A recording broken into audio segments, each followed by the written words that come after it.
is a force? सही है. Push or pull? Okay, push or pull. Can you explain it a bit? थोड़ा और समझाओ कि what do you mean by push or a pull? Basically, when an object is pulled in a certain direction or pushed in another certain direction, basically like objects are constant, either like moving at a constant speed or they're completely stopped, and just a force acts upon them, right? It can change like basically वो बदल देता है object की motion को. It changes object's motion. If an object is at rest, then it will change its motion. If an object is moving, it can make it stop or move faster in another direction or move faster in the same direction. Basically, just changes the motion of an object. Okay okay, बिल्कुल सही है. आपने मतलब like पूरा chapter ही समझा दिया सिर्फ 1 minute के अंदर. चलो अच्छा, बिल्कुल अभी किसने बताया है, अभी पता नहीं किसने बताया, बिल्कुल सही बताया. सही. अच्छा, तो बेसिकली फोर्स होती क्या है? ताकत. फोर्स है ना ताकत. फोर्स क्या होती है? फोर्स, अच्छा मेरी स्क्रीन रिकॉर्डिंग हो गई है, सबको ये लगता है.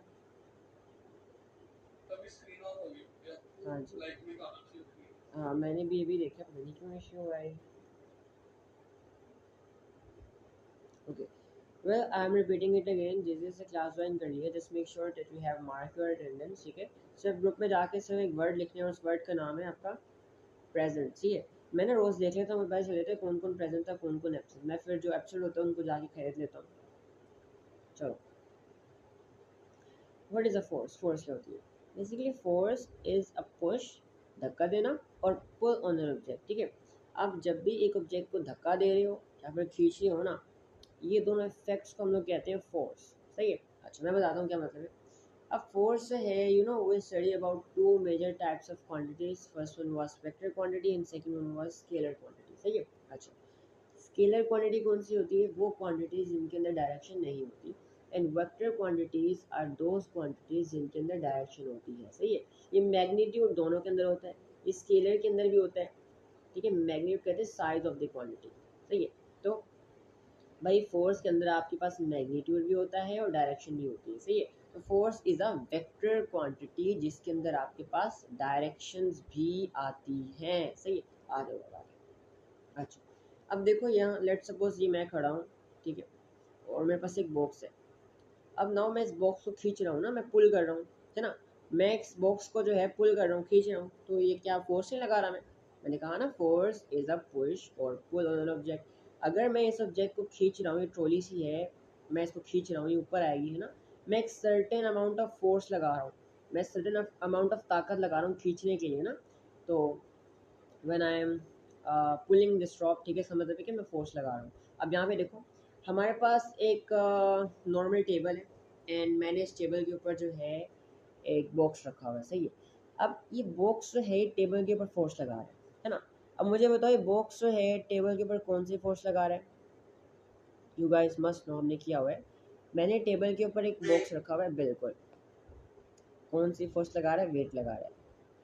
सही है. वेट क्या होती है? Is the gravitational force. सही है. अच्छा, अब इसका मतलब क्या है?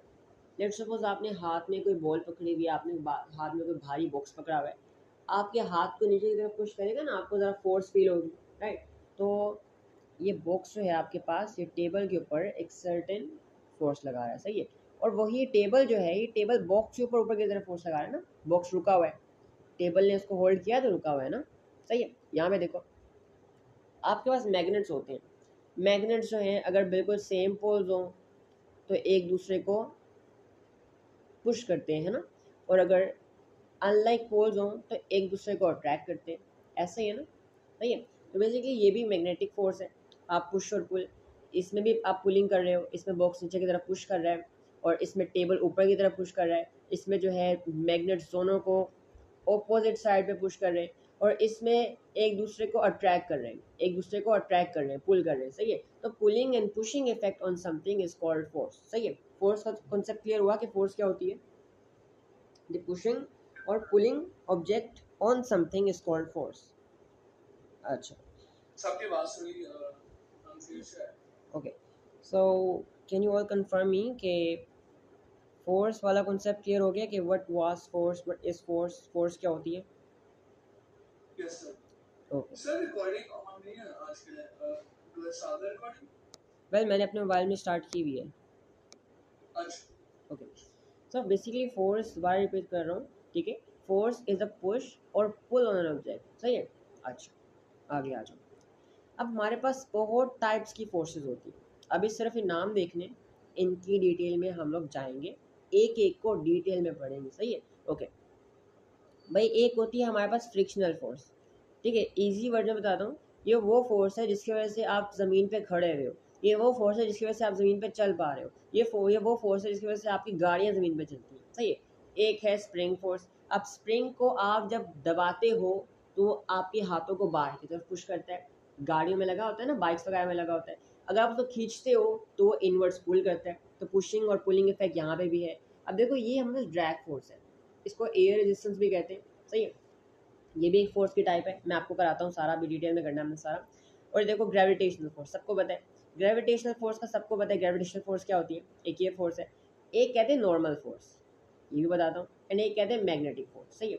इन 6 टाइप्स ऑफ फोर्सेस को हमने डिटेल में पढ़ना है, तो आज स्टार्ट करते हैं। पहला, अच्छा एक और फोर्स है मैंने मेंशन नहीं की, थर्स्ट फोर्स। थर्स्ट फोर्स क्या होती है भाई? थर्स्ट फोर्स का एक और नेम है, थर्स्ट फोर्स को हम लोग कहते हैं फॉरवर्ड फोर्स। क्या कहते हैं? इसे कहते हैं फॉरवर्ड फोर्स,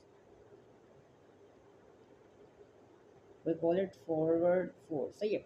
अच्छा, अभी मैं क्यों करा रहा हूँ आपको, इन पे आपको न्यूमेरिकल्स नहीं आते हैं, सही है। इसमें आपको एमसीक्यूज बहुत आते हैं और बड़े खतरनाक वाले एमसीक्यूज आते हैं, इसलिए डिटेल में करा रहा हूँ। आ जाओ भाई, थर्स्ट फोर्स हम लोग कहते हैं फॉरवर्ड फोर्स का। जैसे आपके पास एक गाड़ी, बहुत प्यारी सी गाड़ी लैम्बोर्गिनी, और अंदर में बैठा हूँ मैं ना, गाड़ी को आगे की तरफ चला रहा हूँ, तो ये गाड़ी जो है फॉरवर्ड की तरफ मूव कर रही है ना, इसके फॉरवर्ड मोशन को चलाने के लिए आपकी जो मोटर है फॉरवर्ड की तरफ फोर्स लगा रही होगी ना, आपकी मोटर जो है फोर्स लगा रही होगी सर्टेन अमाउंट ऑफ, जिस वजह से गाड़ी आगे जा रही है।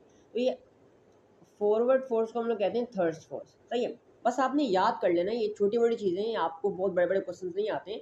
आपको सिर्फ एक शीट मिलती है, उसमें सारी डेफिनेशन लिखी होती है, लेकिन मैं आपको डिटेल में समझा रहा हूँ, सही है। भाई फॉरवर्ड फोर्स, जो गाड़ी की इंजन लगा रहे हैं ना, फॉरवर्ड फोर्स, उसे कहते हैं थर्स्ट फोर्स, सही है। अच्छा, अब एक मुझे बात बताओ, आप लोग कभी गाड़ी में जा रहे होगे या फिर कभी बाइक पे जा रहे होगे, कभी किसी भी चीज़ पे गाड़ी वगैरह पे जा रहे होगे, ट्रेन, हवाई जहाज़ वगैरह, हवाई जहाज़ छोड़ो, आप जब हाथ बाहर लगाते हो, निकालते हो, तो आपको फील होता है कि हवा आपके हाथों को टकरा रही है और आपके हाथों को पीछे की तरफ पुश कर रही है? जल्दी से बताओ, कभी देखें? कभी कभी कभी कोशिश की है कि आपने गाड़ी से हाथ बाहर निकाला हो या फिर बाइक से हाथ बाहर निकाला हो और आपने फील किया हो कि हवा जो है वो आपके हाथों को पीछे की तरफ धकेल रही है ना, है ना? it's kind हाँ of ji, like pushing back what you're हाँ जी, हाँ doing. जी, बिल्कुल। तो होता क्या है बेसिकली, वॉट एयर पार्टिकल्स ना आपके हाथों को पीछे की तरफ पुश कर रहे होते हैं, एंड मैंने ये कहा था pushing and pulling effect on something is called force, right? Pushing and pulling of effect on something is called force. तो भाई ये कौन सी टाइप ऑफ फोर्स है? इसे कहते हैं ड्रैग फोर्स, या इसका एक और वर्ड है एयर रेजिस्टेंस। क्या कहते हैं? ड्रैग फोर्स कहते हैं, और एक कहते हैं एयर रेजिस्टेंस। आपको सिर्फ इन फोर्सेस को आइडेंटिफाई करना आना चाहिए, सही है। फॉरवर्ड फोर्स जो गाड़ी की इंजन लगाते हैं उसे कहते हैं थर्स्ट फोर्स, एंड जो हवा के पार्टिकल जब किसी चीज़ के साथ टकराते हैं ना और उनको पुश करते हैं, उनको पुश करते हैं, उस पुशिंग फोर्स को कहते हैं ड्रैग फोर्स या फिर एयर रेजिस्टेंस। ये ड्रैग फोर्स इस तरह होके जाती है आपकी गाड़ी से ना, इस तरह, सही है। एंड जब आप हाथ बाहर निकालते हो आप उस फोर्स को फील भी कर सकते हो, जो एयर पार्टिकल्स होते हैं आपके हाथ को पीछे की तरफ जोर जोर से धकेल रहे होते हैं, सही है। उसे कहते हैं एयर रेजिस्टेंस या फिर ड्रैग फोर्स। ड्रैग फोर्स जो है ना ज़्यादा अप्रोप्रिएट है, एयर रेजिस्टेंस जो है फ्री फॉल में आता है, वो नेक्स्ट चैप्टर है हमारा, सही है। तो आप ड्रैग फोर्स समझो। अब थर्स्ट फोर्स, अब थर्स्ट फोर्स क्या होती है? अप का मतलब क्या होता है? ऊपर, है ना? अप का मतलब क्या होता है? ऊपर। तो अप से समझ दो, इसे कहते हैं upward force. Up thrust is an upward force, ठीक है। अच्छा, अब लेट्स सपोज ये मैं हूँ, मैं चला गया समुंदर पे ना, ये मैं खड़ा हूँ, मेरे पास एक फुटबॉल था, सही है। आपने कभी देखा फुटबॉल को जितना मर्जी जोर लगा लो, या एक गुब्बारे को जितना मर्जी जोर लगा लो, आप पानी के अंदर डूबता ही नहीं है, ठीक है। आप जब फुटबॉल के ऊपर जोर लगा रहे होते हो, आपको एक चीज़ फील होती है ना कि पीछे पानी भी ऊपर की तरफ फोर्स लगा रहा है, धक्का मारा है फुटबॉल के ऊपर की तरफ, है ना? जब आप फुटबॉल के ऊपर नीचे की तरफ दबा रहे होते हो, कभी नोटिस किया, कभी देखें, कभी घर वगैरह में कभी कोशिश की हो कि फुटबॉल या कोई भी चीज़ हो, आप जब धक्का लगा रहे होते हो पानी के ऊपर तो फील करते हो कि पानी उसको ऊपर की तरफ धकेल रहा है ना? गुब्बारा हो गया या फिर फुटबॉल हो गया। विक्रम, अनाया, यान कभी देखें, कभी कोशिश की है? Yeah, like the more harder you push on, the more it's like it just wants to come out. बिल्कुल बिल्कुल, आप जब भी उसको अंदर की तरफ धकेल रहे होते हैं ना, वो पानी कोशिश करता है कि बॉल को बाहर की तरफ धक्का लगाए। अब ऐसा होता क्यों है बेसिकली, क्या हुआ? Okay, is there any question Vikram? Yeah, sorry for interrupting. मैं पूछ रहा था कि like isn't that buoyancy? आवाज़ क्लियर नहीं है आपकी, क्या कह रहे हो? मैं कह रहा हूँ कि like is that the same thing as buoyancy? जब हम कोई बॉल को या कोई ऑब्जेक्ट को पानी में सबमर्ज कर रहे हैं और रेजिस्टेंस दिखा रही है, पानी में रेजिस्टेंस दिखा रही है to the more we submerge it, is that related to buoyancy या कुछ? क्योंकि I get a little confused. देखो सुनो, मैं ना पहले कॉन्सेप्ट समझाता हूँ स्टार्ट, ठीक है, फिर आप क्वेश्चन करना, ठीक है। अभी समझो होता क्या है, सही है, समझो। अच्छा देखो बेसिकली ये यूजुअली होता है किसके साथ है, हमने डेंसिटी का कॉन्सेप्ट पढ़ा ना। डेंसिटी में जिन चीज़ों की डेंसिटी कम होती है वो पानी के अंदर डूबती नहीं है। अब उसको ज़रा हम गौर से पढ़ें कि आखिर क्या चीज़ है जो उनको पानी के अंदर डूबने देती ही नहीं है। समझो, हमारे पास ना एक फुटबॉल है, हम इसको नीचे की तरफ पुश कर रहे हैं, हम इसको नीचे की तरफ पुश कर रहे हैं ना, तो जो छोटे छोटे छोटे छोटे टाइनी वाटर पार्टिकल्स होते हैं ना समुंदर के अंदर, छोटे छोटे छोटे छोटे टाइनी पार्टिकल्स होते हैं, हम नीचे की तरफ फोर्स लगाते हैं ना बॉल को डुबाने के लिए, तो वाटर पार्टिकल्स नहीं ऊपर की तरफ फोर्स लगाते हैं, सही है। अब ऑब्जेक्ट्स जो हैं वो जो बेसिकली ऑब्जेक्ट्स होते हैं, क्या नाम है, जिनकी डेंसिटी पानी से कम होती है वो डूबते क्यों नहीं है?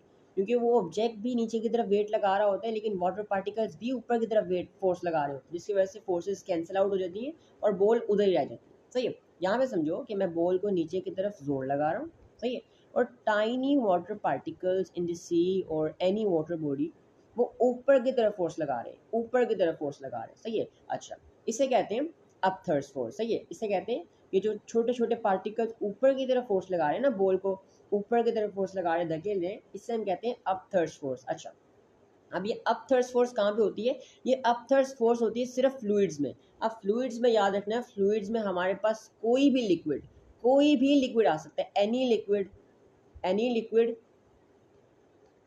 एंड एयर, ठीक है, एयर भी, air also comes under fluid, कोई भी गैस है वो भी फ्लूइड में आती है, सही है। हवा में आप जब पंखा झलते हो या हाथों को ज़ोर से एकदम नीचे लाते हो, तो थोड़ा बहुत फील होता है कि आपकी हवा आपके हाथ के साथ कुछ वाटर एयर पार्टिकल्स टकराएं, थोड़ी फोर्स लगाई है। या फिर आप पंखा पकड़ लो, जो होता है नहीं, पंखा होता है बेसिकली हैंड फैन होता है, आप उसको ज़ोर से ऐसे करते हो तो फील होता है ना कि किसी चीज़ ने आपके फ़ैन को ऊपर की तरफ पुश किया, थोड़ी फोर्स फील हुई है ना, ऊपर की तरफ फोर्स लगाई ना, तो वो इसे कहते हैं अपथर्स फोर्स। ये आपके पास पानी के अंदर भी होती है, कोई भी फ्लूइड हो, जूस, हर चीज़ हर फ्लूइड के अंदर होती है, चाहे कोई भी लिक्विड है या कोई भी गैस है, इन दोनों के अंदर ये अपथर्स फोर्स पाई जाती है, सही है। समझ आई समझ? Yes, sir. ओके, अब क्लियर आपका कॉन्सेप्ट? सर वो पंखा वाला एग्जांपल नहीं समझ रहा, वो एक बार समझा दोगे? अच्छा देखो, पंखे वाला, आप ना एक कॉपी का पेज ले लो, एक कॉपी का कार्डबोर्ड, देखे ना जो हम जाते हैं स्कूल वगैरह में तो कॉपी का कार्डबोर्ड होता है ना, या कोई भी हैंड फैन होता है, हैंड फैन तो देखे ना, हैंड फैन हाँ, है ना, जब आप हैंड फैन को एकदम स्पीड से घुमाते हो, हवा आ जाती है सामने से, लेकिन आप फील करते हो कि आपने आपके फ़ैन के साथ ना कोई चीज़ टकराई है, आपके फ़ैन को किसी चीज़ ने रोकने की कोशिश की है, आपको भारी भारी से लगता है। अगर ना लगे तो आप फ़ैन चला के थकते क्यों हो, है ना। आप जब लेट सपोज हाथ को एकदम नीचे करते हो, फुल स्पीड से घुमाते हो हैंड को, तो आपको लगता है कि कुछ एयर पार्टिकल्स आपके हैंड के साथ टकराए हैं, उन्होंने फोर्स लगाई है। आप पंखा झलते हो तो एयर पार्टिकल्स आपके पंखे के साथ टकरा के ना फोर्स लगाते हैं ऑपोजिट साइड पे, सही है। तो ये अपथर्स फोर्स फ्लूइड्स में भी होती है और इसमें भी होती है।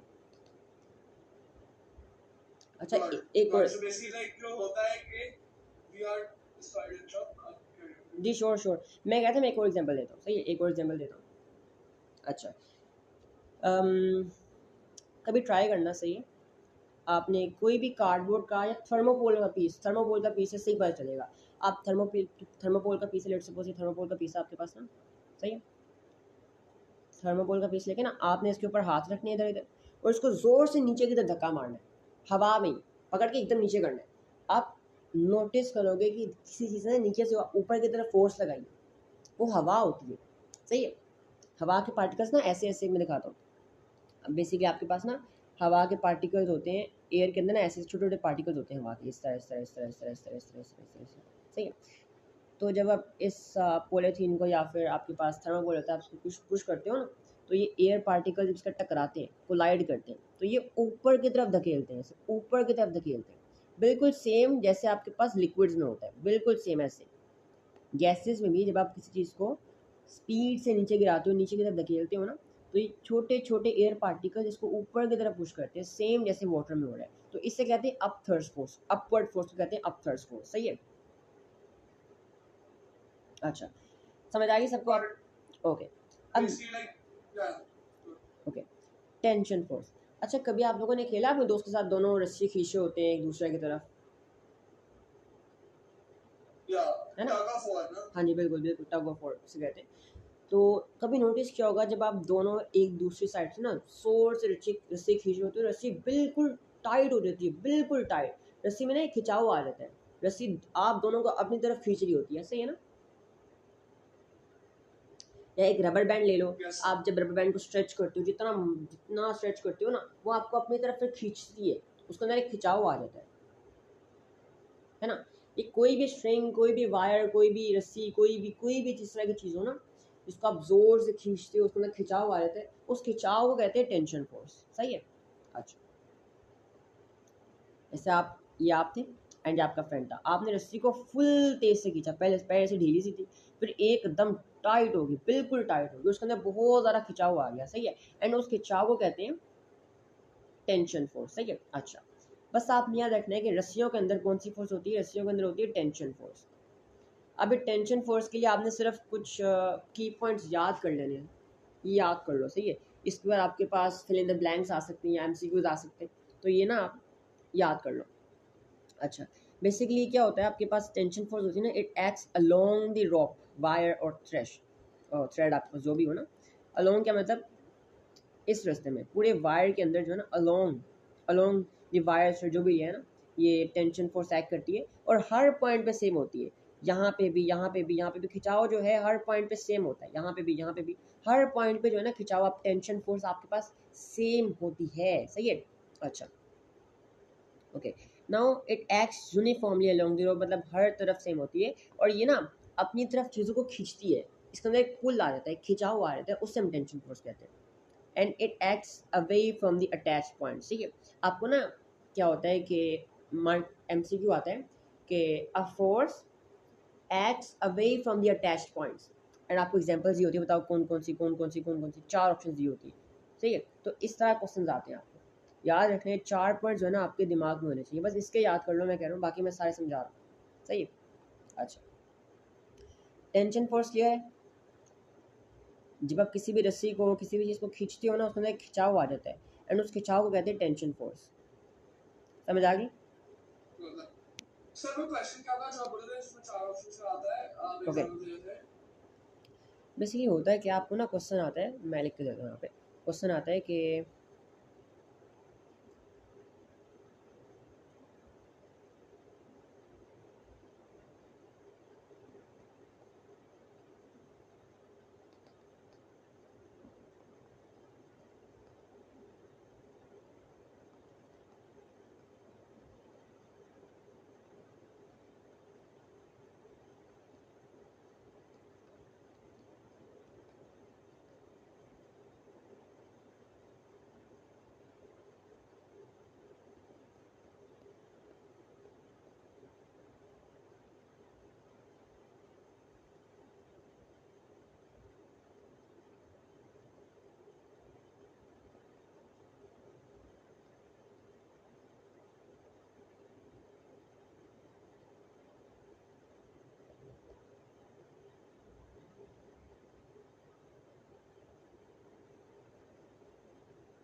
hey, आपको एग्जामिनर इस तरह के काफ़ी ज़्यादा क्वेश्चन दे सकता है, सही है। मैंने आपको ना इन सब फोर्सेस की डेफिनेशन कराई। अब ये डेफिनेशन देखो ज़रा, it acts away from the attach points, ठीक है।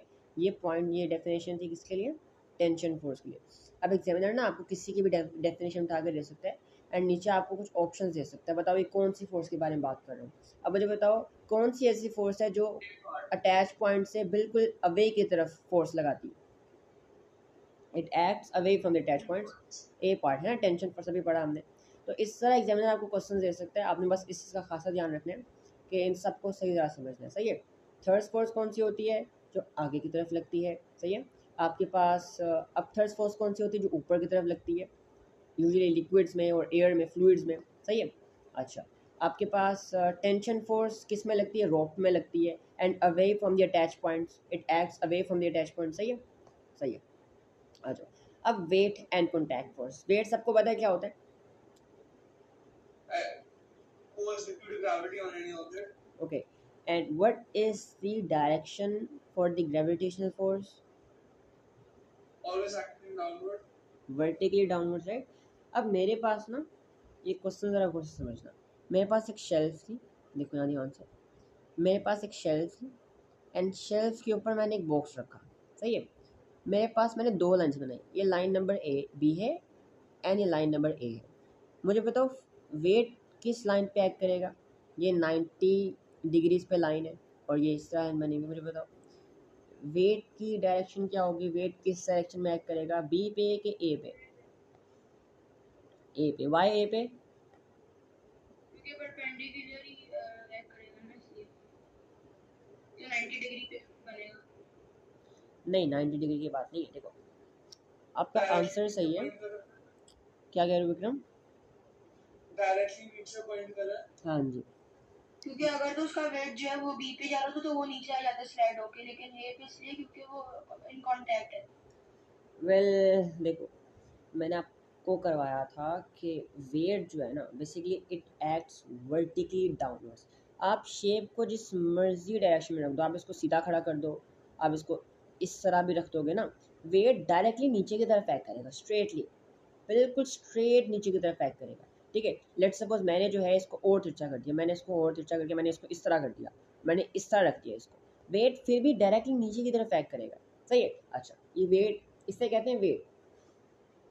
कॉन्टैक्ट फोर्स क्या होती है? बेसिकली कॉन्टैक्ट फोर्स तब लगती है जब आपके पास two objects, when two objects are in contact with each other. ठीक है। जब दो चीज़ें एक दूसरे के कॉन्टैक्ट में होती है ना, उनके सरफेसेस आपस में लग रहे होते हैं, तो जब जो फोर्स लगती है ना, उसे कहते हैं कॉन्टैक्ट फोर्स। एंड ये कॉन्टैक्ट फोर्स कहाँ लगती है? ठीक है। It acts perpendicular. ओके, हाँ, it acts perpendicular push off the surface. सही है। कहाँ गया? हाँ, it occurs when two surfaces are in contact with each other. अब मेरे पास ये बॉक्स था, मेरे पास ये बॉक्स था। सही है। देखो ज़रा, कॉन्टैक्ट फोर्स हमेशा, ये दो सरफेसेस है ना, एक सरफेस ये है एंड एक सरफेस ये है, जब भी दो सरफेसेस आपस में कॉन्टैक्ट में होंगी ना, तो एक फोर्स लगी होगी, इसे कहते हैं परपेंडिकुलर फोर्स। सही है। कॉन्टैक्ट फोर्स ये होती है सरफेस के 90 डिग्रीज पे। ये सरफेस है आपके पास। सही है। कॉन्टैक्ट फोर्स आपके इस सरफेस के 90 डिग्रीज पे होगी। अब चाहे वो ऑब्जेक्ट ऐसे क्यों ना आ जाए, चाहे वो ऑब्जेक्ट ऐसे आ जाए, चाहे वो ऑब्जेक्ट्स ऐसे आ जाए, हमेशा 90 डिग्रीज पे जो फोर्स एक्ट करेगी ना दोनों सरफेसेस के दरमियान, उसे कहते हैं कॉन्टैक्ट फोर्स। अब बेसिकली होता क्या है, आपके पास ये जो बॉक्स है ना, ठीक है, ये बॉक्स जो है ना, ये नीचे की तरफ फॉल कर गिरने की कोशिश कर रहा है। वेल अभी ये स्लाइड होके आएगा, लेकिन गिरने की तरफ कोशिश कर रहा है नीचे की तरफ ना। तो होगा क्या, ये जो सरफेस है ना, ये ऊपर की तरफ फोर्स लगा, इसको ऊपर की तरफ रखने के लिए फोर्स लगा रहे, इसे कहते हैं कॉन्टैक्ट फोर्स। अभी थोड़ी कॉम्प्लेक्स एग्जांपल है, मैं आपको उसकी सिंपल एग्जांपल देता हूँ। यहाँ पे देखिए, कॉन्टैक्ट फोर्स के लिए एक और डिफरेंट वर्ड भी है, उसे कहते हैं नॉर्मल फोर्स। अब देखो यहाँ पे हमारे पास एक बॉक्स है। सही है। अच्छा, अब मुझे बताओ, मैं दो लाइन बना रहा हूँ, मुझे बताओ जल्दी से कि हमारे पास कॉन्टैक्ट फोर्स कौन सी होगी? ये कॉन्टैक्ट फोर्स है या फिर ये कॉन्टैक्ट फोर्स है? ए के बी? वो स्ट्रेट वाली कॉन्टैक्ट फोर्स है. ओके। अच्छा, अब बेसिकली हुआ क्या, लेट्स सपोज करो कि मैंने ना यहाँ से टेबल हटा दी, मैंने टेबल को गायब कर दिया। सही है। देखना ज़रा, लेट्स सपोज मैंने जो है वो टेबल को गायब कर दिया। अब टेबल गायब होने के बाद क्या होगा, आपके पास ये जो बॉक्स है वो नीचे की तरफ गिरेगा ना। नीचे की तरफ गिरना स्टार्ट हो जाएगा, है ना। लेकिन जब टेबल था तब नीचे नहीं गिर रहा था। तो टेबल जो था बेसिकली इस बॉक्स के ऊपर ऊपर की तरफ फोर्स लगा रहा था, एक सर्टेन ताकत लगा रहा था, जिसकी वजह से खड़ा हुआ था। सही है। इसे कहते हैं नॉर्मल फोर्स या कॉन्टैक्ट फोर्स। ये तब लगती है जब आपके पास जो है दो फोर्सेस को दो चीज़ें कॉन्टैक्ट में होती है, दो सरफेसेस कॉन्टैक्ट में होती हैं। ईजीएस्ट वर्ड्स में कर लो, सही है। अच्छा, वो फोर्स जब हमारे पास दो सरफेसेस कॉन्टैक्ट में हो ना, उन्हें कहते हैं कॉन्टैक्ट फोर्स, सही है। ओके, एंड ये हमेशा दो सरफेसेस के दरमियान 90 डिग्रीज पे बनती है। ओके, आ जाओ। अभी तक क्या किया, वेट एंड कॉन्टैक्ट फोर्स कर लिया हमने कर लिया टेंशन फोर्स क्या होती है, अपथर्स्ट फोर्स क्या होती है, और एयर रेजिस्टेंस क्या होती है। अब आ जाओ फ्रिक्शनल फोर्स, जो कि आखिर है और सबसे मुश्किल है। अब मैं आपको कहता हूँ आप कुछ करो, ठीक है। अच्छा, आप लोग सारे मुझे सुन रहे हो ना? Yes, yes. ओके, अपने हैंड्स को रब करो ज़रा। अपने एक हैंड को स्टिल रखो, ठीक है, बिल्कुल रोक के रखो, एंड एक हैंड को अपने दूसरे हैंड के ऊपर स्लाइड करो आगे की तरफ। कर रहे हो? एक है हाथ को बिल्कुल रोक के रखो, दूसरे हाथ को उसके ऊपर स्लाइड करो। कर रहे हो ना? सारे कर रहे हो? Yes. अच्छा, थोड़ा फील हो रहा है कि आपके हाथ को कोई चीज़ रोक रही है आगे जाने से? फील हो रहा है? Yeah, थोड़ा बहुत। ज़्यादा भाई feet भी feel हो रही है हाँ, बस। हीट होता है, बताता हूँ ना। आप अपने जब हाथ को दूसरे हाथ के ऊपर स्लाइड कर रहे हो, आप फील कर रहे हो कि कोई चीज़ आपको रोक रही है, वरना बिल्कुल मक्खन की तरह आगे क्यों नहीं जा रहा? ऐसा ही है ना, बिल्कुल मक्खन की तरह आगे क्यों नहीं जा रहा? Yeah, basically वो feeling आती है कि it's like very है ना, hard to move. जैसे हाँ हीट भी होता है, लेकिन मुझे ना सबसे आंसर सही है। यहाँ पे सारे क्लास वाले आए, मुझे जल्दी बताओ, फील हो रहा है कि कोई चीज़ आपके हाथों को रोक रही है? फील हो रहा है? जल्दी सब लोग बताओ, जल्दी जल्दी। अपने हैंड को दूसरे हैंड के ऊपर जब स्लाइड कर रहे हो तो फील हो रहा है कि आपके हाथ को कोई चीज़ रोक रही है? इससे अच्छी एग्जांपल ले लो, आपने एक बहुत बड़ा बॉक्स ले लिया, आप उस बॉक्स को फर्श के ऊपर धकेल रहे हो, फील हो रहा है कि कोई चीज़ बॉक्स को रोक रही है, भारी लग रहा है बॉक्स, है ना। अच्छा, एक एग्जांपल लो, आपके पास ना एक लकड़ी का डब्बा है, ठीक है, सारे सुन रहे हो ना? आपके पास एक लकड़ी का डब्बा है, आपने उस लकड़ी के डब्बे को पहले अपने घर के टाइलों वाले फर्श पे घसीटा, वो आराम से हो गया, इतनी जान नहीं लगी। उस डब्बे को उठा के आप अपनी छत पे ले गए या फिर सड़क पे ले गए, अब सड़क पे जाके घसीटा, सड़क पे जाके घसीटने से भाई बड़ी मुश्किल लग रही है, बहुत ज़्यादा ताकत लग रही है। ऐसा क्यों हो रहा है जबकि मैथ तो दोनों बॉक्स का सेम है? पता चला कोई चीज़ रोक रही है ना, फर्श पे भी रोक रही है लेकिन सड़क पे ज़्यादा रोक रही है। तो होता क्या है बेसिकली, इसे कहते हैं फ्रिक्शनल फोर्स, सही है।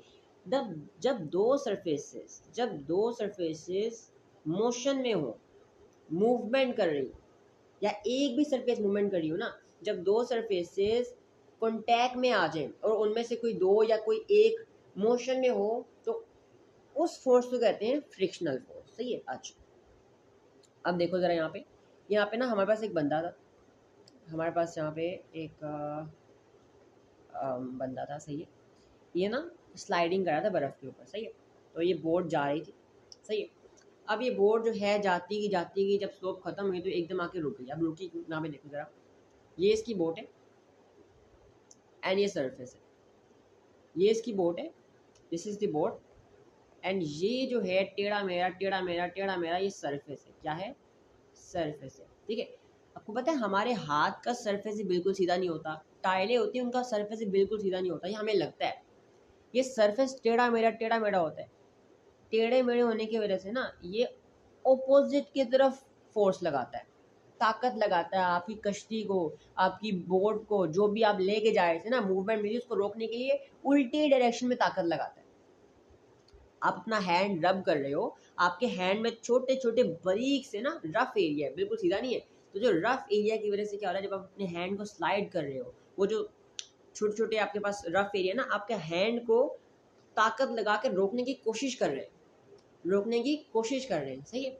अच्छा, ओके, एंड फ्रिक्शन का जी बिल्कुल जी, क्या क्वेश्चन आपका पूछिए।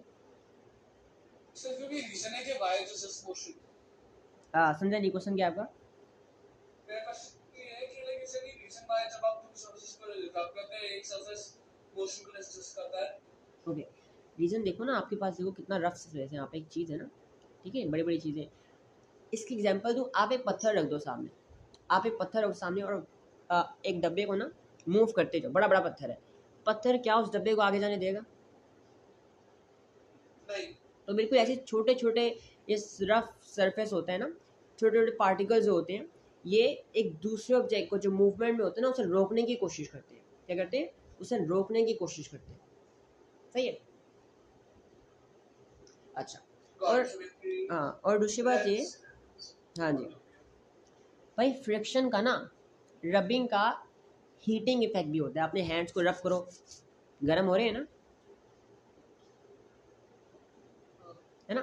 तो बेसिकली फ्रिक्शन का ना, जब आपके पास दो ऑब्जेक्ट्स कांटेक्ट में हो एंड मूवमेंट में हो कोई भी एक ऑब्जेक्ट, तो उसका हीटिंग इफेक्ट भी होता है। सही है। अच्छा समझो, friction is a force that opposes the motion of an object caused by the contact rubbing of two surfaces. It always act in the opposite direction to the motion in which object is moving. सही है। अच्छा, अब मैं example देता हूँ। मेरे पास ना एक बॉक्स है, सही है, ये बॉक्स आ गया मेरे पास, और ये मैं आ गया यहाँ पे ना, कहाँ गया मैं कहाँ गया, एक लोडिंग हो रहा हूँ मैं, हाँ ये मैं आ गया। मैं इस बॉक्स को ना आगे की तरफ फोर्स लगा रहा हूँ सड़क के ऊपर ना, ये मेरे पास सड़क है, ये मेरे पास है वो सड़क है, सही है, तो नीचे वाले सड़क को ना, और इस सड़क के ऊपर ना जो रफ सरफेस है, छोटे छोटे छोटे रफ पार्टिकल है यहाँ पे, सरफेस रफ है, सही है। अच्छा, अब मुझे बताओ, मैं इस बॉक्स को इस डायरेक्शन में मूव कर रहा हूँ, तो जो फ्रिक्शनल फोर्स होगी वो किस डायरेक्शन में लगेगी? इस डायरेक्शन में लगेगी कि इस डायरेक्शन में लगेगी? डायरेक्शन ए में लगेगी या डायरेक्शन बी में लगेगी? जल्दी से बताओ।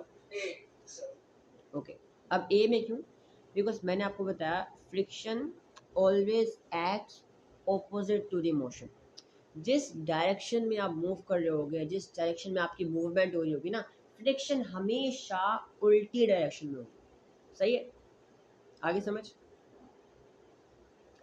जिस भी डायरेक्शन में आप मूवमेंट कर रहे होगे ना, फ्रिक्शन आपके पास हमेशा ऑपोजिट डायरेक्शन में होगी। सही है, मैं एक एग्जांपल देता हूँ। अब यहाँ पे देखो, आपके पास ये बंदा जो है वो नीचे की तरफ स्लाइड कर रहा है, ये उसकी डायरेक्शन, ये उसकी डायरेक्शन, सही है। अच्छा, मुझे बताओ फ्रिक्शन किस तरफ होगी? फ्रिक्शन इस तरफ होगी या फिर इस तरफ होगी? ए के B? B sir. Okay, B है। मुझे सबसे आंसर चाहिए, अनुष्का, अनाया, तलाल, अयान।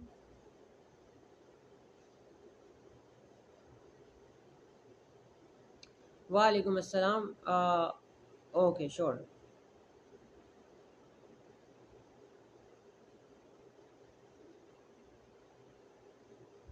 ओके तलाल बी, आगे बताओ।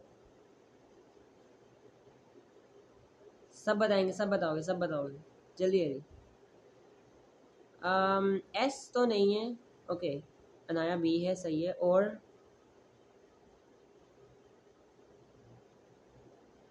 अच्छा, और बताओ, सब बताओगे, सब सही है। अच्छा, बी क्यों है? देखो बी इसलिए क्योंकि I was moving over here, ठीक है, this was my direction, this was the direction I was moving in, ये मेरी मूवमेंट की डायरेक्शन थी, and friction always acts in the opposite direction. This is B and this is A. So what do you think? The answer could be B or A? Okay, yes, बिल्कुल A है, सही है। अब एक और example देता हूँ, यहाँ पे देखो, यहाँ पे देखो।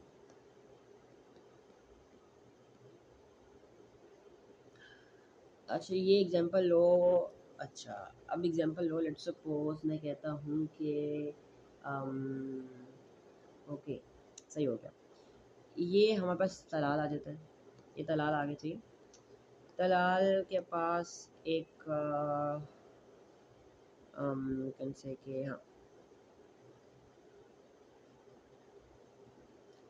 एक कौन थी इस तरह ना, सही है।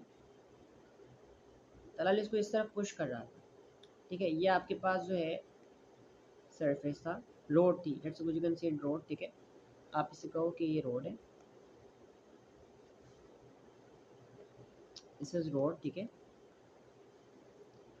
तलाल इसको इस तरफ पुश कर रहा था, सही है। अच्छा, so can you guys tell me कि फ्रिक्शन फोर्स इस तरफ होगी या फिर इस तरफ होगी, ये कौन है?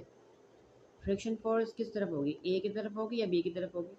आई need the reason as well.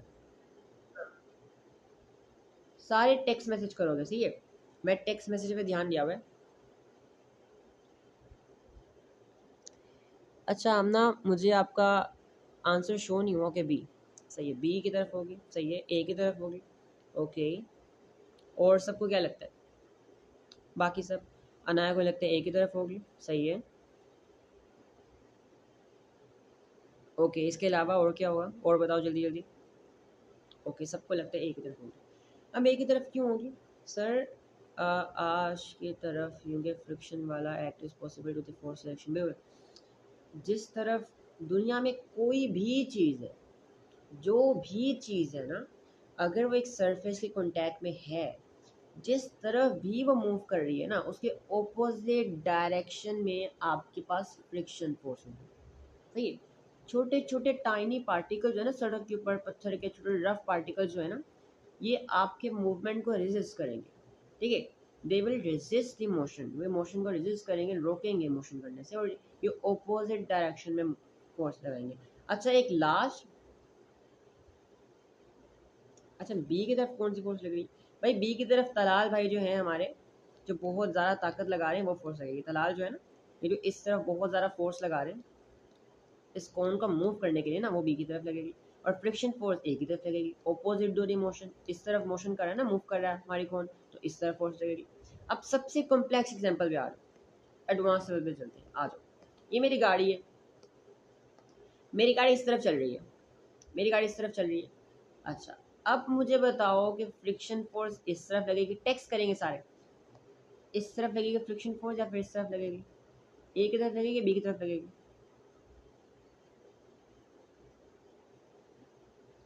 Okay, Anaya का कहना है कि बी की तरफ लगेगी, सही है। अच्छा विक्रम भी कह रहे बी की तरफ लगेगी, ओके। अयान भी कह रहे बी की तरफ लगेगी,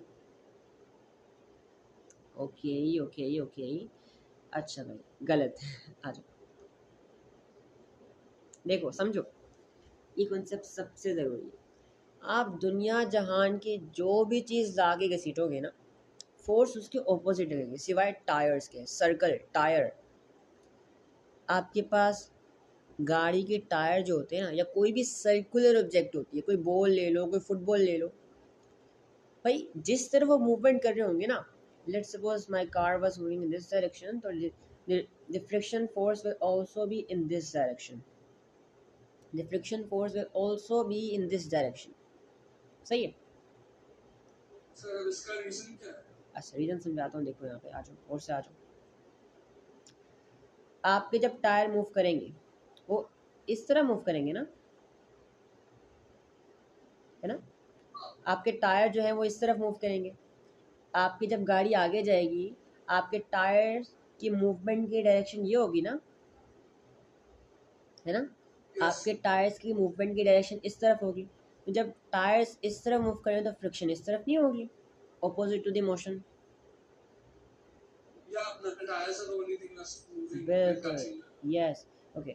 नाउ बेसिकली इसलिए गाड़ी जब आगे जाएगी तो फ्रिक्शन भी आगे होगी, जब गाड़ी पीछे जाएगी तो फ्रिक्शन भी पीछे होगी।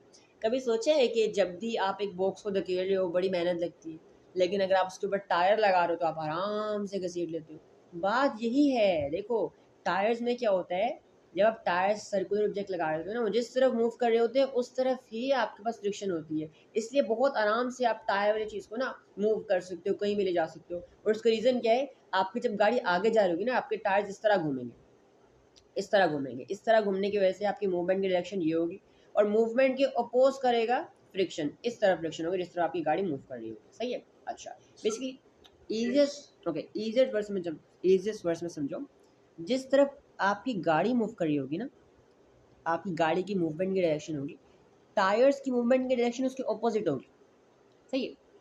टायर्स की मूवमेंट की डायरेक्शन ऑपोजिट होगी, एंड टायर्स की मूवमेंट की और डायरेक्शन ऑपोजिट होने की वजह से फ्रिक्शन उसकी ऑपोजिट होगी, जो कि बिल्कुल हमारी मूवमेंट के डायरेक्शन के साथ सेम हो जाती है। इसकी वजह से जब भी किसी ऑब्जेक्ट में आपके पास टायर्स लगे हो ना, तो आप उसको आराम से धकेल सकते हो, कहीं भी मूव कर सकते हो।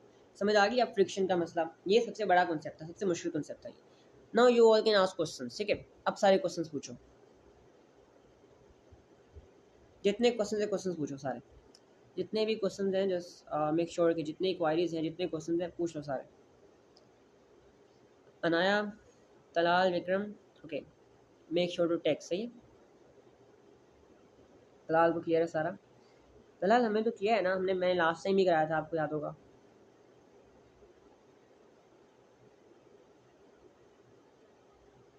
ओके, अयान को भी क्लियर है, अमना को भी clear. Sir, we're just utilizing friction for wheels, right? Okay, let me check your